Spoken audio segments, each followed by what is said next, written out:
संक्षिप्त ब्यौरा जो तेलंगाना पुलिस ने दिया है इन माओवादियों के बारे में, उसके बारे में आपको बता दें। इन लोगों ने जो आत्मसमर्पण किया और आत्मसमर्पण के बाद जो प्रेस नोट है वो ये बताता है कि इस प्रेस रिलीज में जो लिखा गया है वो ये लिखा गया है कि प्रतिबंधित सीपीआई माओवादी के 4 प्रमुख सीनियर अंडरग्राउंड माओवादियों के नेता, पोलित ब्यूरो मेंबर तिप्परी तिरुपति उर्फ देवजी कुम्मा दादा, सेंट्रल कमेटी मेंबर मल्ला Raji Reddy, Sangram Telangana state committee secretary Chokarao Damodar Jagan और state committee member Narasimha Reddy Gaganna ने आत्मसमर्पण कर दिया है। सीपीआई माओवादी आंदोलन छोड़ दिया है और तेलंगाना पुलिस के सामने मेन स्ट्रीम में शामिल हो गए हैं।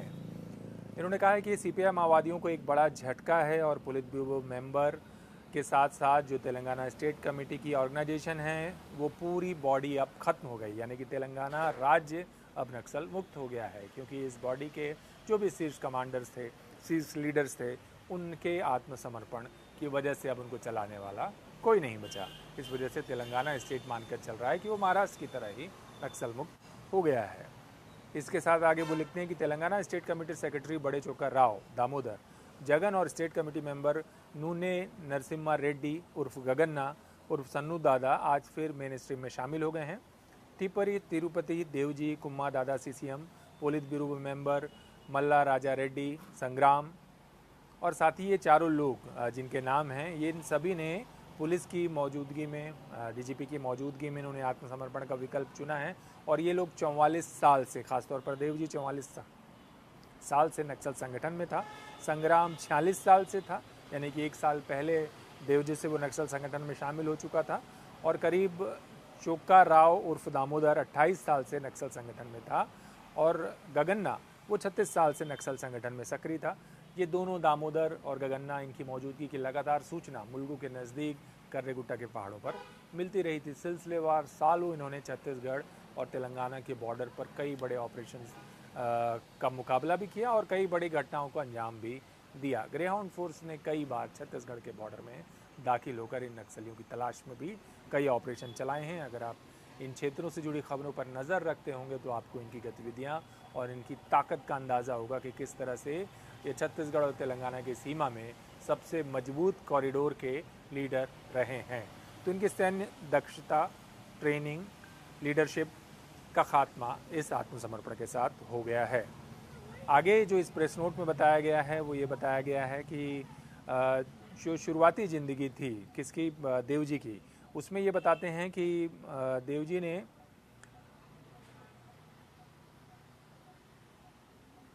देवजी 62 साल की उम्र के हैं और जगतियाल जिले के रहने वाले हैं। उनके पिता वेंकट नरसैया एक किसान थे और उनकी एक बड़ी बहन लीला और 2 छोटे भाई गंगाधर और वेंकट हैं।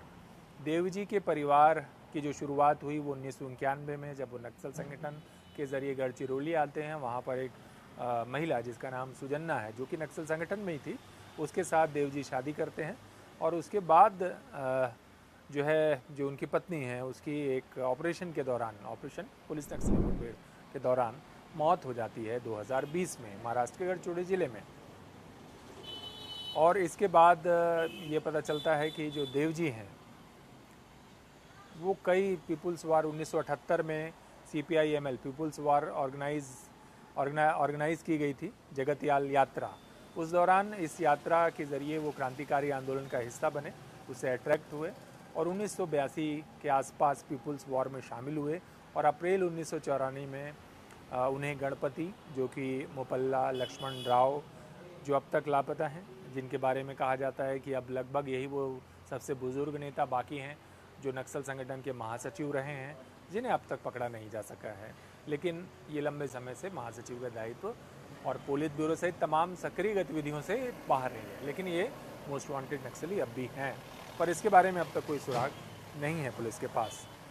तो इसी गणपति के साथ जो है मल्ला राजी रेड्डी संग्राम के साथ, संग्राम और गणपति के साथ नक्सल संगठन में काम करने के लिए देवजी दंडकारण्य पहुंचता है। और इस पार्टी लाइन में आने के बाद 1984 से 87 तक वह सिरोंचा, यानी कि छत्तीसगढ़ और गढ़चिरौली महाराष्ट्र का जो क्षेत्र है, इसके बॉर्डर में दलम कमांडर के तौर पर काम करता है। उसके बाद 1987 से 1989 तक यहाँ कमांडर के तौर पर पेरेमिला दलम है एक, उसका कमांडर के तौर पर यहाँ पर वो रहा। और इसके बाद 1989 से वो डिवीजनल कमेटी मेंबर प्रमोट हो गया और गढ़चिरौली में लगातार काम किया। 1983 में नॉर्थ गढ़चिरौली डिवीजन कमेटी के सेक्रेटरी के तौर पर काम किया, यानी कि महाराष्ट्र में गढ़चिरौली में जो नक्सल संगठन है उसके शीर्ष पद पर पहुंच गया 1993 में देवजी। उसकी मिलिट्री दक्षता की वजह से उसको इतनी जल्दी प्रमोशन मिला, उसके वैचारिक डेडिकेशन, उसके आत्म का जो समर्पण था नक्सल संगठन विचारधारा को लेकर, जिसकी वजह से वो गणपति और संग्राम के साथ संगठन में शामिल हुआ था, उसकी वजह से इस शीर्ष पद तक पहुंचा। सितंबर 1995 में उसने स्पेशल जोनल कमेटी के तौर पर प्रमोट किया गया, क्योंकि आप जानते हैं कि गढ़चिरौली के साथ जो छत्तीसगढ़ है इसे स्पेशल जोन की तरह नक्सली देखते हैं और इसके चुनिंदा मेंबर्स अलग अलग डिवीज़न के जो मुख्य होते हैं, सचिव होते हैं, उसके अंतर्गत वो सभी स्पेशल जोनल कमेटी के मेंबर होते हैं। तो उस पोजीशन पर ये पहुंच गए और जनवरी 2001 में उसने 9वीं कांग्रेस में हिस्सा लिया। अब तक जब तक कि एमसीसी और पीपुल्स वॉर ग्रुप का मर्जर नहीं हुआ था, यानी कि 2001 तक वो इस तरह से काम करते रहे और 2001 में वो सेंट्रल कमेटी में प्रमोट हो गए थे। आप सोचिए कि कितना सीनियर लीडर देवजी रहा है और कितने अलग अलग क्षेत्रों में काम का उसके पास अनुभव था। तो वो यहाँ पर सेंट्रल कमेटी के मेंबर के तौर पर प्रमोट हो गए और जल्द ही सेंट्रल मिलिट्री कमीशन के मेंबर बन गए। सेंट्रल मिलिट्री कमीशन माओवादियों के द्वारा जब 2004 में मर्जर हो गया नक्सल संगठन का, उसके बाद क्योंकि ये सशस्त्र आंदोलन था, इसके लिए हथियार सप्लाई से लेकर ट्रेनिंग से लेकर स्थानीय हथियारों के का डेवलपमेंट से लेकर रिसर्च से लेकर तमाम सारी चीज़ें थी। सैन्य स्कूल के संचालन हुआ करता था जहाँ पर प्रशिक्षण दिया जाता था युवाओं को नक्सल संगठन में भर्ती करने के साथ कि वो हथियारों का कैसे इस्तेमाल करें, कैसे लोकल मटेरियल्स से वो लोकल जो भी सामान उनके पास उपलब्ध है उसको वो एक्सप्लोजिव के तौर पर बदल सकते हैं, विस्फोटक के तौर पर गुरिल्ला टेक्निक में इस्तेमाल कर सकते हैं। आपको नक्सलियों द्वारा अक्सर परंपरागत तौर पर इस्तेमाल किए जाने वाले तीर बम का ध्यान होगा। एक तीर के सामने छोटे डेटोनेटर और थोड़े विस्फोटक स्प्लिंटर्स के कॉम्बिनेशन के साथ इसका इस्तेमाल नक्सल सिलसिलेवार 2020 तक करते रहे हैं। 2020 के बाद से इनकी बरामदगी की संख्या काफ़ी कम हो गई थी, लेकिन इस तरह के इम्प्रोवाइज टेक्निक्स का इस्तेमाल नक्सली करते रहे हैं और ऐसी ही चीज़ों को चलाने के लिए संगठन के स्तर पर सेंट्रल मिलिट्री कमीशन का गठन किया गया। जो पोलित ब्यूरो और केंद्रीय कमेटी की जो रणनीति होती थी कि अगले आने वाले सालों में किन जगहों पर कौन से स्ट्रेटेजिक लोगों पर ऑपरेशंस करने हैं, कहाँ हमले करने हैं, कैसे पुलिस के खिलाफ मूवमेंट करना है, उसकी रणनीति तैयार किया करती थी। रिसर्च, हथियारों की उपलब्धता और दूसरी चीज़ों, कैडर की भर्ती, ट्रेनिंग, इन सारी चीज़ों के साथ साथ तो सेंट्रल मिलिट्री कमीशन का मेंबर हो गया था देवजी। ये कब हो गया था? ये नक्सल संगठन में काम करने के दौरान जब वो दंडकारण स्पेशल जोनल कमेटी का मेंबर बना, उसके बाद वो सेंट्रल मिलिट्री कमीशन का मेंबर भी बन गया था। 2001 में उन्होंने 9वीं कांग्रेस में हिस्सा लिया और यहाँ पर इसे प्रमोट कर दिया गया था। 2007 में उन्हें यूनिटी कांग्रेस में हिस्सा लिया और फिर से सीसीएम चुने गए और सीएमसी के मेंबर भी बनाए, यानी सेंट्रल मिलिट्री कमीशन के मेंबर भी वो बना दिए गए केंद्रीय कमेटी के साथ 2007 में। 2007 की कांग्रेस नक्सलियों के सबसे चर्चित कांग्रेस में से एक है, जिसमें ये माना गया था कि ऐसा कहते हैं कि कर्रे गुट्टा के पहाड़ पर हुआ। कई लोगों का ये मानना है कि अबुझमाड़ के जंगलों में हुआ। लंबे समय तक मुझे याद है कि जो बस्तर सहित छत्तीसगढ़ के शीर्ष पुलिस अधिकारी होते थे वो ये अक्सर कहा करते थे कि अबुझमाड़ में बैठक हुई थी जिसमें शीर्ष नक्सल लीडर आए थे, कौन कौन आए थे, कैसा था, इस पर कई बार बातें होती थी। लेकिन ये भी जानकारी है कि स्थानीय स्तर पर ये चर्चा हमेशा रहती थी कि असल में अबुझमाड़ नहीं बल्कि कर्रे गुट्टा है, जिसे अब लोग जान पा रहे हैं कि कर्रे गुट्टा तेलंगाना और छत्तीसगढ़ के सीमा का क्षेत्र है। यहाँ पर शायद 2007 की ये कांग्रेस हुई थी। एथेंटिक जानकारी को लेकर हो सकता है कभी, क्योंकि किसी की कोई विशेष रिपोर्ट का ये पार्ट नहीं रहा, इस वजह से इस पर बात नहीं हुई। लेकिन पुलिस के रिकॉर्ड्स में छत्तीसगढ़, क्योंकि 2007 हो चुका था, 7 साल हो चुके थे बन के, तो उसके बाद इस पर चर्चा सबसे ज़्यादा होती थी, क्योंकि यही वो आखिरी ज़रिया था जहाँ से पुलिस को बड़े जो शीर्ष नेता हैं जो छत्तीसगढ़ और दंडकारण में विस्तार कर रहे हैं उसके बारे में जानकारी हासिल हो सकती थी। तो इसलिए काफ़ी चर्चित था ये 2007 की जो कांग्रेस थी। और पर इसका देवजी से क्या संबंध था, वो ये था कि इसमें प्रमुख नेता के तौर पर इसने हिस्सा लिया और दोबारा महत्वपूर्ण दायित्वों में वापस इसे तैनात किया गया। 2017 में उसे सीएमसी के इंचार्ज का जिम्मा दे दिया गया। 2017 में उसे सेंट्रल मिलिट्री कमीशन का इंचार्ज बनाया गया। आप अगर मैंने इससे पहले की जो वीडियो कंटेंट है उसमें आपने देखा होगा, मैंने 2019 का शायद जिक्र किया, क्योंकि उस वक्त रमन्ना की मौत के आसपास का समय था, पर ये 2017 का जिक्र है कि जब उसे सेंट्रल मिलिट्री कमीशन का इंचार्ज बनाया गया। और इस महत्वपूर्ण पद तक वो आखिरी तक बना रहा। ये बात आई बसवराज के मौत के बाद कि देवजी और वेणुगोपाल इन दो में से किसी एक को, क्योंकि दोनों ही पोलित ब्यूरो मेंबर और केंद्रीय कमेटी मेंबर थे, तो अब इन दोनों में से किसी न किसी को इंचार्ज बना दिया जाएगा महासचिव के तौर पर। माओवादी पार्टी का इंचार्ज पूरे देश में बना दिया जाएगा। और इसको एक फूट की वजह भी माना जाता है कि नक्सल संगठन में शीर्ष नेतृत्व में आपस में एक महत्वाकांक्षा का प्रतिरोध हुआ और शायद इस वजह से इन दोनों में मतभेद बने रहे, क्योंकि दोनों प्रमुख दावेदारों में से एक थे। देवजी दलित कम्युनिटी के लीडर के तौर पर पार्टी के अंदर चर्चित थे। बाहर पुलिस ये कहती रही कि ये पार्टी के अंदर भी इस किस्म का कॉन्फ्लिक्ट है, कास्टिज्म है। हालांकि इसकी वास्तविकता तो पॉलिटिकली कभी कोई एक्सेप्ट नहीं करता है और इसके तथ्यों तक भी जाने में हो सकता है वक्त लगे, क्योंकि संगठन जिस तरह से खत्म हुआ है वहाँ पर इसमें विश्लेषण आ पाना कठिन है। तो ये एक आरोप अक्सर लगते रहे थे, चर्चा में भी काफ़ी रहा पार्टी संगठन के भीतर। पर वापस देवजी के काम पर आते हैं कि समर्पण से पहले 2017 के बाद से वो मिलिट्री कमीशन का मुखिया था और इसके बाद वो स्पोक्स पर्सन के तौर पर अभय के नाम से लंबे समय से काम करता रहा है। मल्ला राजी रेड्डी उर्फ संग्राम जो है वो इनके प्रमुख मेंटोर की तरह रहे हैं शुरू से ही। तो ये माना जाता था कि देवजी ने ये जो सफ़र तय किया जिसमें वो सेंट्रल मिलिट्री कमीशन का इंचार्ज था, और जब वेणुगोपाल ने आत्मसमर्पण किया अपने 61 साथियों के साथ जिसमें वो शामिल हैं, तब ये माना गया कि जो लोग वापस आए, शुरुआत में आपको ध्यान होगा कि कुछ और नक्सली भी थे जो वेणुगोपाल और सतीश के हथियारों के साथ आत्मसमर्पण के खिलाफ थे, लेकिन उन्होंने तेलंगाना में आत्मसमर्पण किया। उन्होंने ये कहा कि जो देवजी है वो महासचिव है, वो उसे महासचिव चुन लिया गया है।